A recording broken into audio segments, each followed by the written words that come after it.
விஜய் தமிழன் பார்த்திபன் என்னும் நான் சட்டப்படி அமைக்கப்பட்ட இந்திய சட்ட அமைப்பின் பால் உண்மையான நம்பிக்கையும் மாறா பற்றும் கொண்டிருப்பேன் என்று இந்திய நாட்டின் ஒப்பில்லா முழு முதல் ஆட்சியையும் ஒருமையையும் நிறைவேற்றுவேன் என்றும் தமிழ்நாட்டு அரசின் அமைச்சராக உண்மையாகவும் உள்ள சான்றிதழ் படியும் என் கடமைகளை நிறைவேற்றுவேன் என்றும் அரசியல் அமைப்பிற்கும் சட்டத்திற்கும் இணங்க அச்சமும் ஒருதலை சார்பும் இன்றி வெறுப்பை விலக்கி பலதரப்பட்ட மக்கள் அனைவருக்கும் நேர்மையானதை செய்வேன் என்றும் ஆண்டவன் மீது ஆணையிட்டு உறுதிமொழிகிறேன்.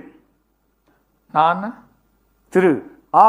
விஜய் தமிழன் பார்த்திபன் என்னும் நான் தமிழ்நாட்டு அரசின் அமைச்சர் என்ற முறையில் எனது கவனத்திற்குள்ளாவதும் தெரிய வருவதுமான எந்த பொருளையும் அமைச்சரின் கடமைகளை உரியவாறு நிறைவேற்ற தேவையான அளவுக்கன்றி ஒருவரிடமோ பலரிடமோ நேர்முகமாகவோ மறைமுகமாகவோ அறிவிக்கவோ வெளிப்படுத்தவோ மாட்டேன் என்று ஆண்டவன் மீது ஆணையிட்டு உறுதிமொழிகிறேன்.